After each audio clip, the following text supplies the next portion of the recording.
Assalamualaikum warahmatullahi wabarakatuh. Perkenalkan, nama saya Miftahul Firdaus, NIM 53020220053. Di sini saya mendapatkan tugas mata kuliah Teknologi Informasi dengan tugas membuat video yaitu podcast. Kebetulan di sini ada teman saya yang bernama Mas Haikal. Ya, Mas Haikal. Mas Haikal ini berasal dari Sukabumi. Kan Masnya Haikal ini kan orang jauh, pasti jauh berbeda budaya lah di sini dan di tempat asalnya. Dan apa yang Mas Haikal rasakan setelah hampir 1 tahun tinggal di sini? Oke, terima kasih. Sebelumnya terima kasih untuk sudah mengundang saya di tempat Anda. Yang saya rasakan dari awal sampai sekarang tinggal di sini adalah pasti yang pertama culture shock itu loh, kayak berbeda budaya. Yang kelihatan itu awalnya dari bahasa.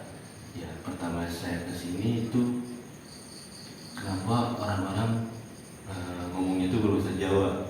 Nah, saya itu kan emang gak Indo aja gitu kan. Nah, terus saya lama-kelamaan beradaptasi dengan bahasa sini. Alhamdulillah sedikit-sedikit paham, walaupun yang pertama-tamanya tuh kayak ngomong apa sih, ini lagi ngobrolin apa sih gitu. Nah, yang pertama itu dari bahasa, terus yang kedua dari budaya, dari berbudaya, cara pakaian, cara berpakaian gak jauh beda, tapi kayak beda aja gitu. Nah, terus tuh dari budaya sosialnya juga agak beda, kayak dari ngobrol sama orang tua gimana, cara bertemannya itu gimana, itu sangat berbeda dari tempat saya. Oh iya, terusnya bagaimana cara Anda menyikapi perbedaan budaya yang ada antara Jawa dan Sunda?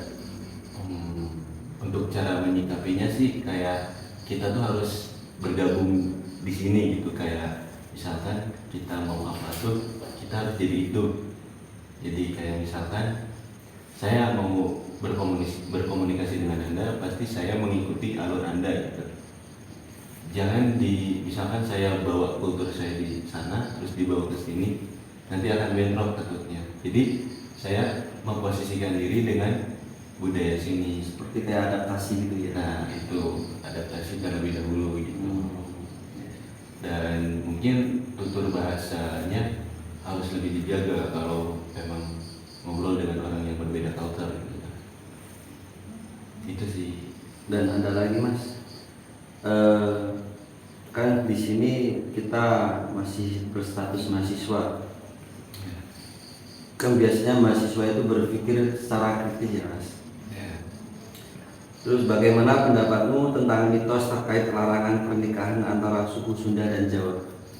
Oh, antara pembahasan itu ya. Kebetulan saya anak sejarah.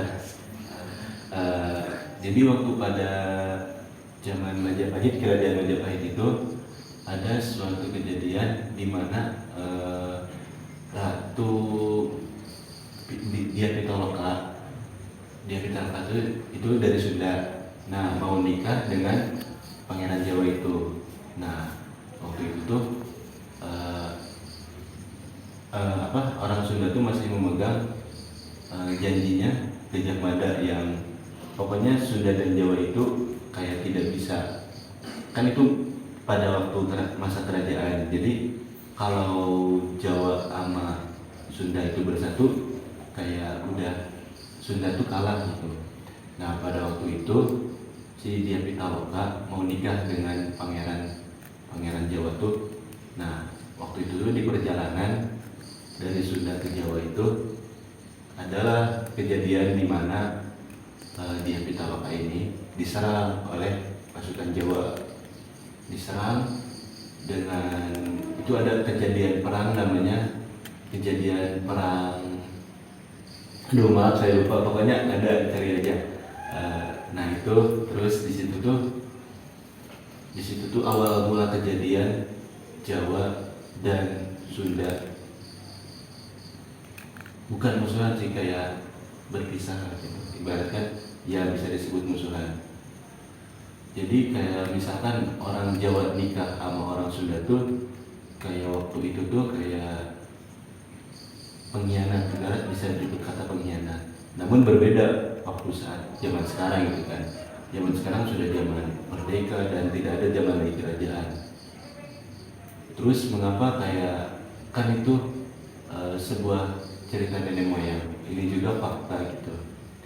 Kita cara menyikapinya di zaman sekarang adalah menghargai cerita tersebut dan bagaimana caranya kita untuk bisa bersatu lagi Jawa sama Sunda itu gitu mas. Berarti dari semenjak saat ini emang belum ada orang Sunda menikah sama orang Jawa atau belum menemukan? Kalau saya sudah lihat dan saya lihat dengan kacamata sendiri, itu udah banyak mas kak yang orang Sunda nikah sama orang Jawa itu banyak mas. Soalnya kebanyakan daerah saya ada perantau Jawa yang menikahi orang sana gitu mas. Jadi mitos itu bukan mitos sih, kayak kejadian itu tuh udah aja gitu, sebagai cerita aja, bukan sebagai panutan gitu. Kayak gimana ya, sejarah-sejarah dulu Ya, kayak sejarah buat dulu. sejarah. Itu hanya sejarah. Dan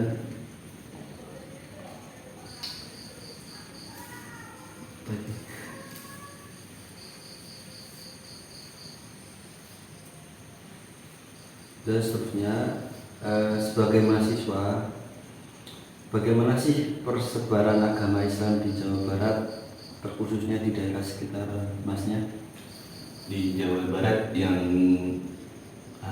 sampai sekarang masih ini kan di Cirebon ya mas. Di Cirebon tuh ada kerajaan Cirebon dan itu kan Sunda itu Cirebon kan ibaratkan.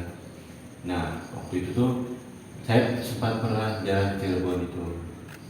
Di situ emang penyebaran Islam pertama di Jawa. Kayak emang awal mula Islam tuh di situ. Dan Wali Songo pun ada di situ. Diibaratkan penyebaran agama Islam di Sunda itu tidak jauh lebih besar, itu lebih besar. Soalnya banyak kerajaan, banyak juga kerajaan di Sunda gitu mas. Dan sekarang pun di Cirebon banyak yang jarang gitu dari berbagai daerah gitu yang ke Cirebon itu untuk menghargai, untuk menziarahi, untuk menziarahi makam-makam tersebut.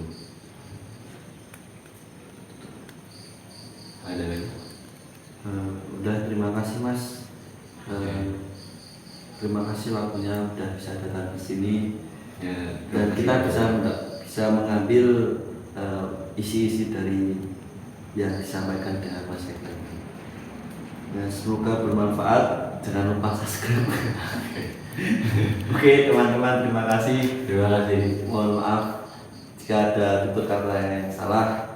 Mohon maaf bila terbaik. Wassalamualaikum warahmatullahi wabarakatuh. Waalaikumsalam warahmatullahi wabarakatuh.